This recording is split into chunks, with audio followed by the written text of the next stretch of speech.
Hello everyone, hope you're doing well. We're having a look at the Italian tech trees when it comes to the sales, and we're starting off with the ground stuff.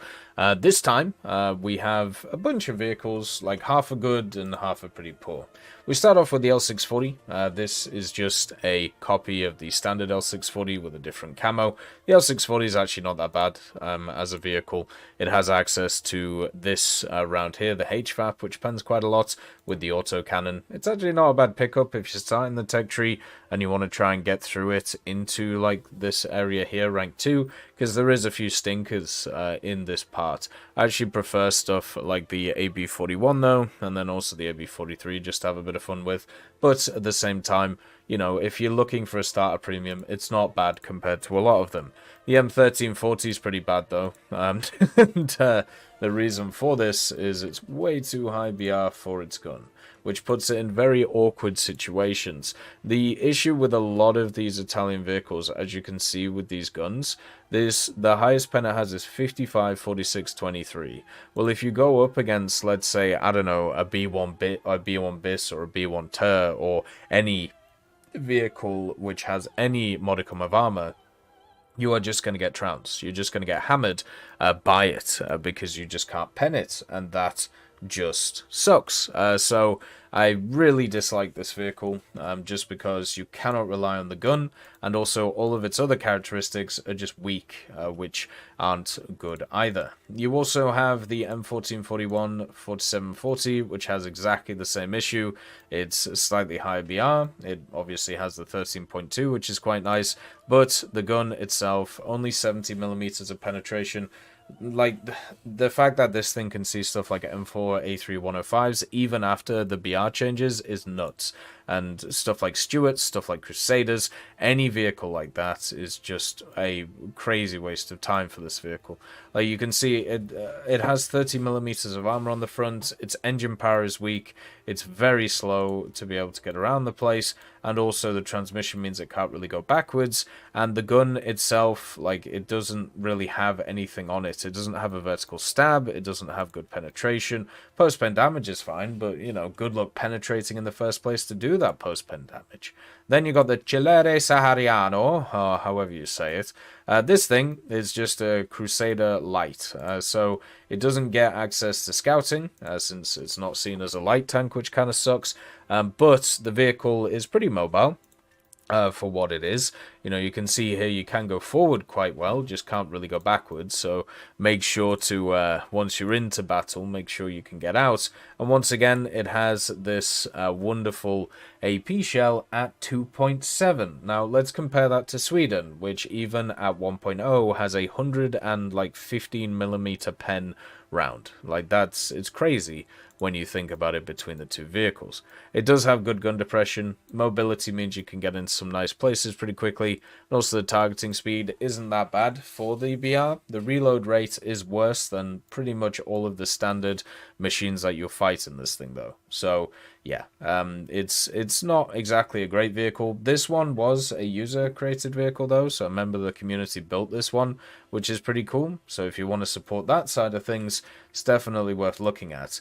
Now we actually get into the useful premiums. You know, out of these ones, the L640 is okay, but the rest very poor. The M4 Hybrid though is not poor. This one is the best of both worlds, and what it has is a different chassis to its turret, but the main thing is that it marries a 50 cal, which is what makes most of these vehicles very good, because it means that you can multi-roll with them, and also the 75mm M3 cannon, good mobility, and just pretty much everything else is good too. So M61 shot, which is super nice, smoke grenades that you can bring in 50 cal. It has everything you would want from a Sherman. There's no blemishes here. And also it's rank 3, so you can use it for daily specials and everything. At 3.7 you also have the M4A4, the M24, the Contrario. You also have the Sommervente 1953. It's just a hell of a lineup to be able to bring it along with, which makes it really fun to use. Same with the Panzer IV G. The Panzer IV-G has exactly the same lovely things about it. You know, it has this wonderful lineup, and it also has the 75mm, you know, has the good gun depression, has all the things that the standard Panzer IVs have, but it just has a really baller American lineup to run with it, with a bit of support from a 90mm, which is a bit of fun. Talking about another American vehicle that's in the tech tree, the DC Ariete, the Pershing, which is quite here. I don't like the Pershing. We've talked about it before. I think there's a lot of issues with it personally. Quite a decently long reload. The gun depression is nice. I don't like the armor. I don't think it works very well.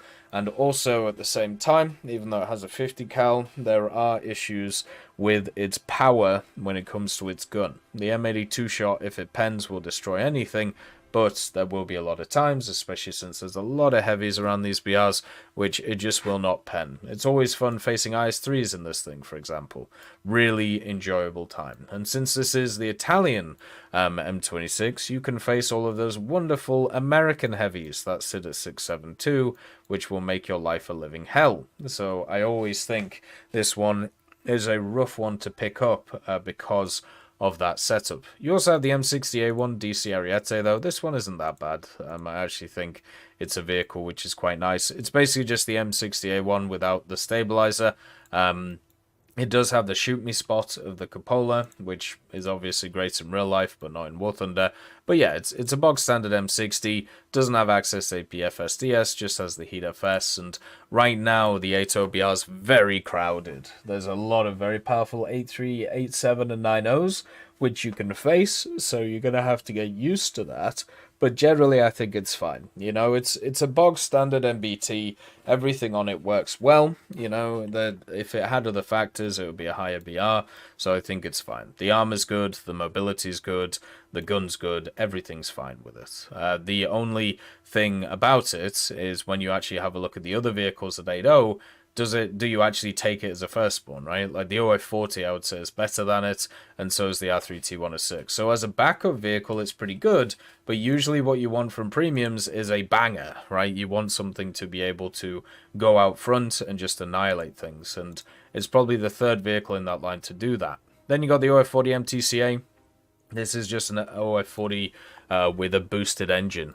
So it has a 1,000 horsepower engine and has all of the other factors of the standard OF40, which isn't bad, by the way. The OF40 is a fantastic vehicle. It's just a slightly better Leopard. They gave it DM23, so it doesn't have the DM33 that the Leopard 1A5 has, which kind of sucks, but it can still do wonders with it. Has laser rangefinder smoke, but doesn't have access to thermals.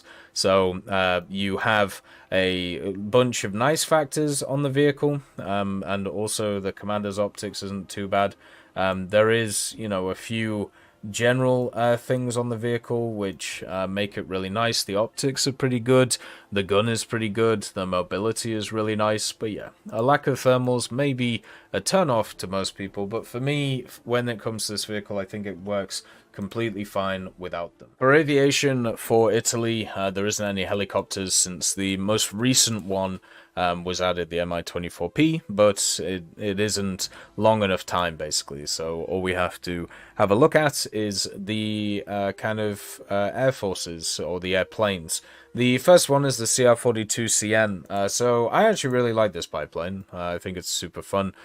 Basically, it's a biplane which has a lot of speed behind it, but not as much maneuverability. And also, it has the Breda Safats, which, depending on who you ask, people like, people don't like. I think they're fine. I think they work well. But yeah, so this is more of kind of like an energy fighter biplane, is probably the way to put it. And it works pretty nice, you know, if you know how to get around it, but I don't mind it. The next one's the HE-112B1U2. I've never enjoyed how these things fly. The HE-112s all feel like they're just so heavy, and that's basically because they are, compared to the engine power that they have. This U-Mode 210E just doesn't give out enough.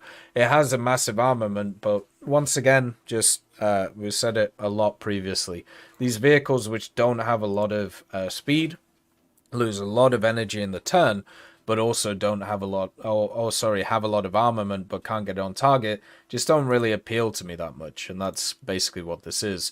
The Ari or the Reggiani 2001 appeals to me a lot, though, and this actually, I believe, is actually part of the starter pack, so just remember that if you want to buy it in there. The 2001 is really nice. It's got a super powerful engine on it, 4030. It also has two 12.7s and two 7.7s, which is nice. The only issue with this, and you'll get used to this with Italian airplanes, especially props, their engines really like overheating, and if you're able to manage that, these are the best props in the game, and which is why I really personally enjoy them. This one is no different. It has engine issues, but if you can get around that, it's a really good superiority fighter, and it also teaches you how to manage your engine temps, and also maybe a bit of full real controls when it comes to engine maintenance, but obviously some people are going to like that and others aren't. The next one is the Spitfire Mark 5B Trop. This one is, once again, it's just a standard one for the Italians. It's just a tropical version of the Spitfire. The tropical version of the Spitfire is probably one of the worst. That's about, just because it's heavier once again than other ones, and even though it's a pretty decent plane, with the Hispanos, with the guns and everything, why would you buy this over a standard Italian prop, which are all really good too? So there's not really much point in this one unless you really like the British tech tree and therefore like that. So simple as. Then you got the BF-110, G4. This one is just one of those where they went, what armament do you want? And the pilot went, yes. Two 30mm MK108s, two 20mm MGFFs, and two 20mm MG151s. Plus, you can actually add even more MG151s if you want to it as well. So this is a insane bomber hunter if you want it to be, but at the same time, it's got the same issues as a lot of BF-110s. You can actually use it in a cast role if you want to, which is quite nice. But usually, this is just bomber hunting. It's definitely one of the better BF-110s that are around the place, just because of the crazy armament. But also understand it's a twin engine fighter, and Italy just has a ton of really good single engine fighters, so you can pretty much just play them. The Duck, so the Quackadak is also here. It's not the one with the big old 75, it's the standard B2 with the 30mm MK103. So this one's okay. There's nothing wrong with it. The MK103 is really nice to be able to pop ground vehicles in. The major issue is you need superiority. This has really weak engines, so to be able to stay in the air and then also do damage to players, because you usually use this in ground or naval, you need air superiority, and that's not something you can always guarantee in the game. So if it's left to its own devices, it can do really, really well. If it isn't, then it just gets creamed. Then you get the Piece de Resistance, the G55S. This thing is nuts. It's an insanely powerful vehicle, and also it does get secondaries, so you can use it in all different game modes. The G55S is one of the best premiums, definitely the best aviation propeller premium that they've ever done. You can see here, even just in 7 matches, 37 air kills, 0 deaths. The thing feels like I am cheating when I play it, which is why I don't play it. I feel horrific playing this thing, which is why, it stays in the hangar. It has 3 20mm MG151s, which are really powerful. Some of the best 20mm in the game for air-to-air combat. Has the DB605A, which gives it a lot of war emergency power and just general power. And it flies absolutely beautifully, and at the same time can do whatever role you want in air realistic and play a very good air superiority role at the same time. You also have the BF-109 G2, which turns up around this BR, but at the same time, why would you purchase this when you can purchase the G55S? That's pretty much my thought behind it. The BF-109 G2 is a fine aircraft, like it works very well, but at the same time, just just buy the G55S. You'll have a much better time. G91R4 is pretty good in ground. In air, it definitely struggles nowadays because of the changing meta, but you still get the AS-20 Nords. You can still do a lot in ground forces. It's just in air forces, 9.3 is a volatile BR at the moment, meaning that anything that gets dragged up into it, it just dies. Like, when you think about what's at 9.3, the Lightning, the F-104s, the MiG-19s, it's just nuts how much power is there, and your vehicle, which is already weighed down by having, you know, the AIM-9Bs and having everything like that, you just can't do anything, and you just get taken apart by all of these crazy vehicles. So in air, it's pretty useless and realistic. In ground, it's still got a decent use. Then you have the Ariete, which is one of those which I've seen people do incredibly well with. Has a lot of acceleration, very small, so it's kind of hard to hit, and also because of, you know, its nature, it's pretty missile averse, meaning that it's quite hard to hit it with missiles unless you're using very good ones, and also, you know, it's going low and slow. The guns are nice, but it is very much just an air-to-air fighter. It's nothing else, and at the same time, it's not going to fit everybody's playstyle because, you know, you can just kind of reset it over and over again. It needs people to dogfight it, if that makes sense, and some people will do that, but most people won't. For the naval side of things for Italy, there's actually quite a few premiums, but the tech tree itself isn't very good. So it's just one of those things where, is it worth, you know, picking up these things to play what is probably the weakest naval tech tree in the game, even after the French? So you start off with the Aquilone.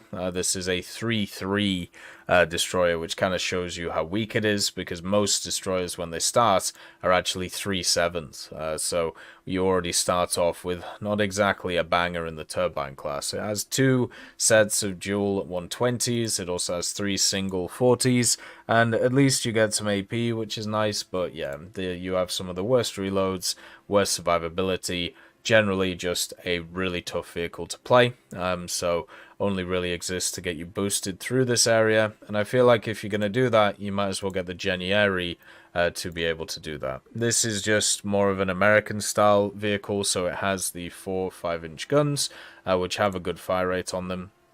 And also, at the same time, it has 3 dual 76s in the middle, which can actually do quite a lot, not just to aircraft, but also to a lot of other vehicles too. So if you want to grind through the tech tree, I would honestly say, okay, just stick to the vehicles which are more American than Italian, because you know that they'll have a good fire rate, and you know that they'll have these nice shells, and you know for a fact that their fire directors will be pretty good too, which is one of the things that Genieri has. It has a really good fire director, and also the search radars to keep it going. The good old 76s also have HEVT, so you can really ramp up it as a kind of air destroyer in a way, like a AA destroyer, which is quite nice. So I actually kind of like the Genieri. It's a lot better than this one. Then you got the Tigre, which is a Leon class. The Leon class just doesn't know where it fits in the game. I don't know how else to put it. It's a destroyer, but it's not really a destroyer. It was part of a series of vessels the Italians made that doesn't really fit what the game is. So it has 4 120mm dual mounted guns, one here, one here, one here, and one here. And one of the things to note is the firing angles on these guns might be some of the worst I've ever seen. So you can see this gun, it's sat between the 2 funnels, and then this one, it's sat in just here, and then these 2 here. So actually getting all of these guns on target at once is pretty much impossible. They also do have the AP, which is nice, but also they have a pretty poor fire rate for these things, and since you're going to be facing a lot of American destroyers, they're going to tear you apart. You do have some torpedoes, but once again, the torpedoes are pretty weak, and also the extra armament on this thing is poor too. So just don't bother with this, just grind through the standard tech tree if you have to. at that point. Then you got the Polar. The Polar is just a standard cruiser, which is a lot better nowadays than it used to be because of BRD compression. Still needs a bit more help though. It has the 4 dual 203s, so 2 on the front, 2 on the back. Has the 6 100s, the dual mounts in the center. Also 4 dual 37s and 4 dual 13s. So it's one of the weaker premium cruisers out there, but it also is nowadays lower BR. So it kind of compensates. It does have a lot of penetration on its guns, which is nice, meaning that you can do damage to whatever you run into.